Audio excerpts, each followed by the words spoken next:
দুমাহ পূৰ্বে ঢিঙৰ পেপাৰ মিলত ৰহস্যজনকভাৱে উদ্ধাৰ হৈছিল এটা মৃতদেহ। উদ্ধাৰ হোৱা মৃতদেহটো আছিল ঢিঙৰ আঠগাঁৱৰ মন্না চালি নামৰ এজন বৃদ্ধৰ। মৃতদেহটো উদ্ধাৰ হোৱাৰ পিছতে পৰিয়ালৰ লোকে একেখন গাঁৱৰে নুৰুল ইছলাম নামৰ ওপৰত আনিছিলে হত্যাকাণ্ডৰ অভিযোগ। ইফালে নুৰুল ইছলাম ঘটনাৰ লগত জড়িত নাই বুলি সংবাদ মাধ্যমৰ আগত জানিব দিয়ে। লগতে নুৰুল ইছলামে কয় যে ষড়যন্ত্ৰমূলকভাৱে তেওঁৰ ওপৰত মিছা অভিযোগ লগোৱা হৈছে। মৃত মন্না চালিৰ লগত কোনো ধৰণৰ কাজিয়া বা শত্ৰুতা নাছিলে বুলিও জনায় নুৰুল ইছলামে। ঘটনা সন্দৰ্ভত স্থানীয় ৰাইজে দাবী কৰিছে সঠিক তদন্তৰ। মন্না চালি সিহঁতে আমাৰ ঘৰৰ ওচৰৰ পাছৰৰ মানুহ। তেখেতে সিহঁতৰ লগত আমাৰ কোনো লেনদেন নাই, আমাৰ কোনো উঠা বসা নাই। সিহঁতে ক'ত কামানি কৰিছে, কেনেকৈ খাইছে, মই কেনেকৈ কামানি কৰিছোঁ, মই কেনেকৈ খাইছোঁ, সিহঁতৰ ঘৰৰ কথাটো মই নাজানো। সিহঁতে যে হওক অভিনয় বা সঁচা মিছা মোৰ ফচাবলৈ কেছ কৰিছে। আগত কোনো কেছকাল নাই, এতিয়াও মাটি বাৰী উলিয়াই সিহঁতে কৈছে কেছকাল আছে, কেছকাল নাই।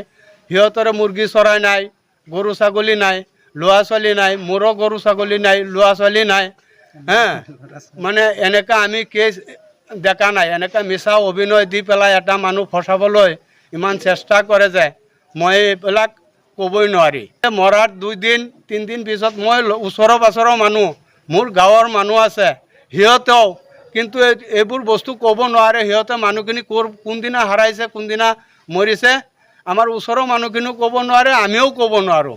মই হতে যে হওক ঘৰতেই আছিলোঁ বা ঘৰতেই আছিলোঁ, সিহঁতে ক'ব লাগিছিলে। মানুহজনী একজন হাৰাইছে বা কিবা কিবি হৈছে, ওচৰৰ পাছৰৰ মানুহক ক'ব লাগে, সুধিব লাগে। 2 দিন পিছত 3 দিন পিছত সিহঁতে জনাইছে, ৰাইজে শুনিছে।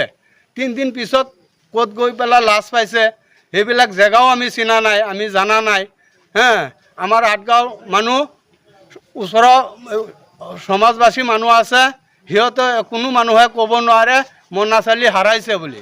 দিন ৰাখিলে বছৰৰ মানুহ আছে, যদি তাৰ লগত কোনোবা দিন জেং হৈছে, এই ল'ৰা ছোৱালী আছে গাঁৱত, আমাৰ ঘৰৰ ওচৰতে জিৰণি চৰা আছে, সদায় খেলা ধূলা কৰি থাকে। এই ল'ৰা ছোৱালী 9, 8, 6 ছাত্ৰ আছে, সিহঁতক সুধি চাব পাৰে। আমাৰ ওচৰৰ মাইকীবিলাক আছে, কোনোবা মানুহৰ কেছকাল কৰিলে একজন মানুহেতো নুশুনে, ঘৰত বহি থাকিব নোৱাৰে। কেছকাল হ'লেতো ওচৰৰ পাছৰৰ মানুহে শুনিব, সিহঁতৰ পৰা ছাৰ সাক্ষীটো লওক। কোন নাই, তেখেতৰ লগত কোনো কেছকালেই নাই, কেছকালেই নাই। সিহঁতে কিহৰ ওপৰত সন্দেহ কৰিছে এইটো আমি ক'ব নোৱাৰি। কিন্তু সিহঁতে মন্না চালি যেদিনা মৰিছে, ইয়াৰ 2 দিনৰ পিছতে মোৰ ভাই একজন ৰফিদ আলী ঠাটাত পৰি মৰিছে চাপৰিত। আমি তেখেতে টেনশ্যনতেই বাচিব পৰা নাই। তাৰ যেতিয়া জনাজা হৈছে, মোৰ ভাইটিও সেইদিনা জনাজা হৈছে।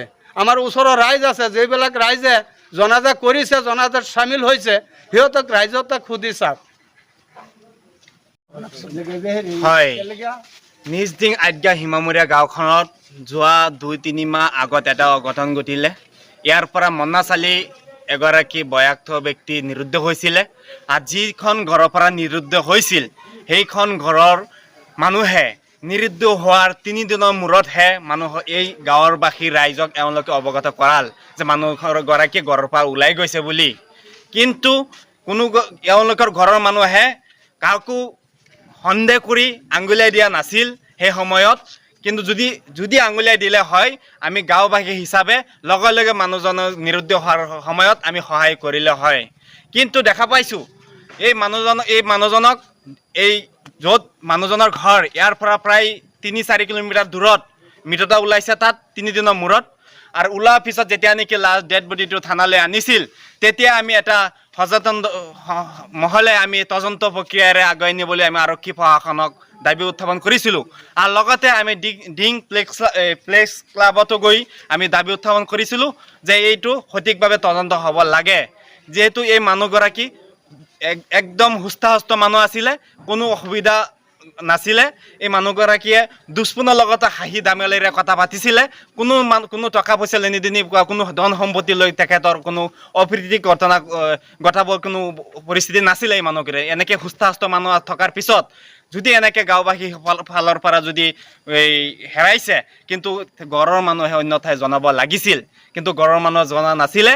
আৰু এটা কথা যেতিয়া নেকি ডেড বডিটো থানালৈ আনিছিল তেতিয়া আমি লগে লগে এটা সচেতন দলে আমি সোধা পোছা কৰিছিলোঁ এই মনাশালীগৰাকীৰ পুত্ৰসকলক থানালৈ সোধাৰ লগে লগে আমি সুধিছোঁ এই ঘটনাটো দেখি, যিহেতু আমি আৱেগিক হৈ গ'লোঁ। ইমান সুস্থ মানুহজনে এটা হঠাৎ মৃত্যু ওলাল, আমি ভয়ত আমিও নিজেও প্ৰাণৰ প্ৰতি আমাৰো এটা ভয় আহি গ'ল যে আজিৰ দিনত মানুহে মুকলি আকাশৰ তলত কেনেদৰে জীয়াই থাকিব পাৰি, সেইটো আমাৰ এটা ভয় আহি যোৱাৰ পিছত আমি এওঁলোকক তদন্ত প্ৰক্ৰিয়াৰে সঠিকভাৱে আমি এই দাবী উত্থাপন কৰিছিলোঁ।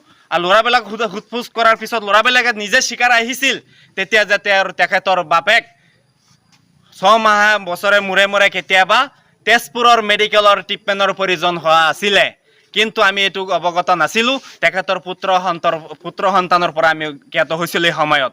তাৰ পিছৰ পৰা আমি আঁতৰি আহিলোঁ।